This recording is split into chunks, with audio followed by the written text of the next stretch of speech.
নমস্কার, আমার নাম প্রজ্ঞা দাস। আর আজকে আমার একটি প্রশ্ন ছিল, আমাদের হিন্দু ধর্মে অনেক অনেক ঈশ্বর আছেন, দেবদেবী আছেন।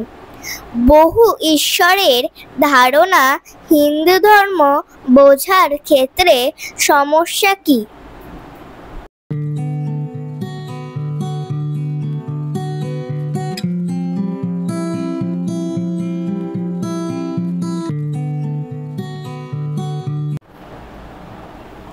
প্রশ্ন এসছে প্রজ্ঞা দাসের কাছ থেকে। প্রজ্ঞা বলছে যে আমাদের হিন্দু ধর্মে অনেক অনেক ঈশ্বর আছেন, দেবদেবী আছেন অনেক রকম।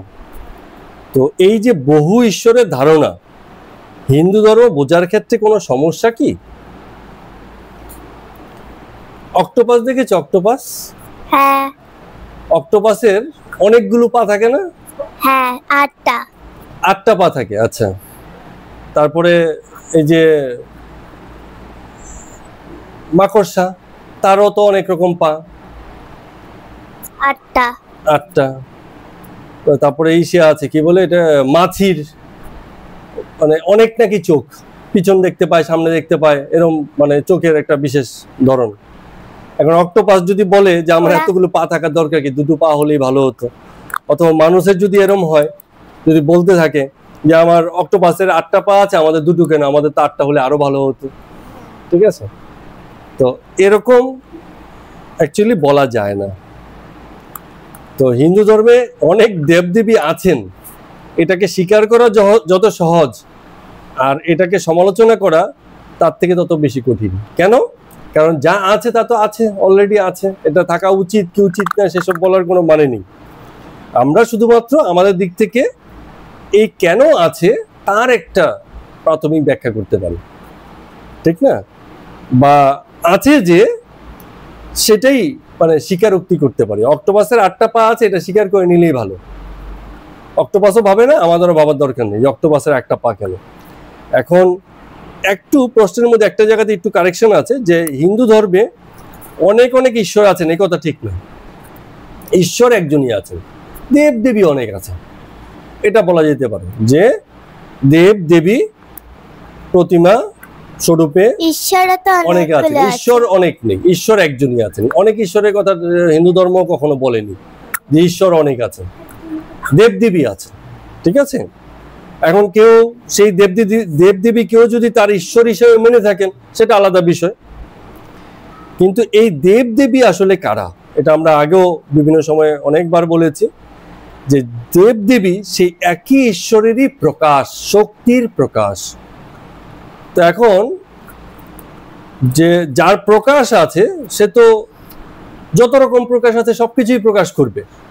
যেমন বিদ্যুতের কি প্রকাশ আছে? বিদ্যুৎ আলো হিসেবে প্রকাশিত হয়, বিদ্যুৎ দিয়ে পাখা ঘুরছে সেটাও হয়, বিদ্যুৎ দিয়ে গাড়ি চলছে সেটাও হয়। তো একই তো বিদ্যুৎ, কিন্তু তার অনেক রকম প্রকাশ, অনেক রকম ব্যবহার। তো একই ঈশ্বর যিনি জগতের কারণ হয়েছেন, আর দেবদেবীরা হচ্ছে তার প্রকাশ। শক্তিমান একজনই, কিন্তু তার প্রকাশ আলাদা আলাদা। এটা কি এমন উদাহরণ দিতে পারি? ভাবো আকাশে থান্ডারস্টর্মিং হচ্ছে, হ্যাঁ, ওইটা ঈশ্বরের প্রকাশের মধ্যে, ওটা হচ্ছে বায়ু দেবতা, এমন বলতে হবে? ঠিক, মানে এইগুলো প্রকৃতির স্তরের কথা, যে কথাগুলো বলছো। একটা গাছ হয়েছে, গাছকেও তো আমরা সম্মান করি, শ্রদ্ধা করি, করি কিনা? আমাদের হিন্দু ধর্মে একটা গাছকেও তার সম্মান শ্রদ্ধা দেওয়া হয়েছে। কেন দেওয়া হয়েছে? গাছকে আমরা তিলক লাগাই, সম্মান করি, বটবৃক্ষের আলাদা একটা মর্যাদার জায়গা আছে। কেন? কারণ তার অস্তিত্বের প্রতি আমরা শ্রদ্ধাশীল থেকেছি, তার শক্তি, তার ক্ষমতার প্রতি, তার উপকারের প্রতি আমরা কৃতজ্ঞতা প্রকাশ করেছি এসবের মধ্য দিয়ে। গাছকে কেউ ঈশ্বর ভাবে না, এমন কোনো হিন্দু ধর্মের লোকও নেই যে বলছে গাছ আমার ঈশ্বর। কিন্তু গাছ আমাদেরকে খাইয়ে পরিয়ে বাঁচিয়ে রাখে, ঠিক কিনা? আমরা যে মানে খাবার খাই, সেসব খাবারের একদম আদি প্রাথমিক স্তরের খাবারটাই হচ্ছে মানে গাছ, যে কোনো উদ্ভিদ। ঠিক আছে? যদি মাছও খাই, মাছও কোনো রকম শৈবাল ছত্রাক খেয়ে বেঁচে থাকে, বা ছোট মাছ খেয়ে বেঁচে থাকে, সেগুলো আবার সেই কোথাও না কোথাও সেই মানে চক্রের প্রথম দিকে দেখা যাচ্ছে সেই গাছই থাকবে, উদ্ভিদই থাকবে, যে কোনো জলজ রূপে থাকুক বা স্থল উদ্ভিদ রূপেই থাকুক। তো কথা হচ্ছে এই যে আমরা এই শক্তিটাকে, তার উপকারটাকে স্বীকার করে নিলাম এবং কৃতজ্ঞতা স্বরূপ তাকে সম্মান জানালাম, তার উপর দেবত্ব শক্তি আরোপ করলাম, এইটা হিন্দু ধর্মের একটা জেনারেসিটি। সে বরাবর এই জিনিসটা করেছে, যার কাছ থেকে যা পেয়েছে তার প্রতি বরাবর কৃতজ্ঞতা স্বীকার করেছে। গরুর থেকে দুধ পাই, গরুকে মা পর্যন্ত বলে দিয়েছে কৃতজ্ঞতা স্বরূপ। মা তো আর, গরু তো আর মা হতে পারে না, গরু তো গরুর বাচ্চারই মা, মানে বাছুরের মা, আমাদের মা নয়, কিন্তু মাতৃস্বরূপ। তার কাছ থেকে দুধ পেয়েছি, ছোটবেলায় সেই দুধ খেয়ে বড় হয়েছে, সুতরাং আমি তাকে মাতৃ জ্ঞান করছি। ছাগলের দুধও খায়, কিন্তু ছাগলের দুধ খেয়ে লোকে তোর বড় হয় না, তাই বলে ছাগলকে মাতৃস্বরূপ বলা হয়নি, গরুকে বানা হয়েছে।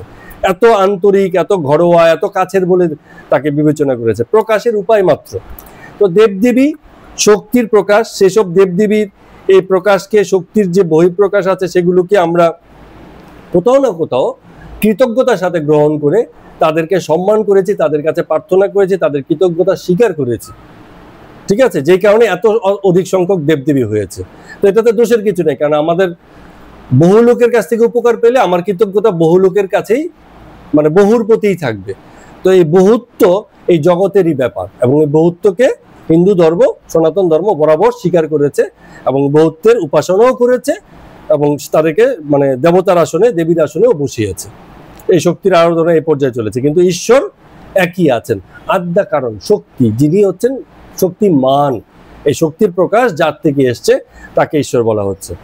আর একটা কথা বলা হচ্ছে যে বহু ঈশ্বরের ধারণা হিন্দু ধর্ম বোঝার ক্ষেত্রে সমস্যা কি? সমস্যা তো বটেই। বাইরের কেউ যদি হিন্দু ধর্মের এই ভিতরকার ব্যাপারগুলো না জানে, না বোঝে, তার উপলব্ধিতে সেসব বিষয়গুলি না আসে, তখন সে হিন্দু ধর্ম বুঝতে গিয়ে বিপদেই পড়বে, বুঝতে পারবে না। সুতরাং সমস্যা অবশ্যই বলে দিতে পারে, হ্যাঁ ভুলভাল বলে দিতে পারে, বা বলতে পারে যে এইসব ব্যাপার কি করছে, তো অযৌক্তিক ব্যাপার হয়ে গেল। হ্যাঁ, যখন সে তার সেই আন্ডারস্ট্যান্ডিং এর জায়গাটা তৈরি নয়, তখন সে ভুল বুঝতেই পারে। সুতরাং এই বহু দেবদেবী, বহু শক্তির আরাধনা, বহুদার মানে উপাসনা, এটাকে অন্যরা মানে এটাকে অস্বাভাবিক মনে করতে পারে, কিন্তু এটা খুবই স্বাভাবিক ঘটনা। জগতে আমরা এসবকে এত রূপেই দেখেছি, আমাদের দেখার চোখ আছে, আমরা বহুতেও দেখেছি, মানে বহু দেখেছি।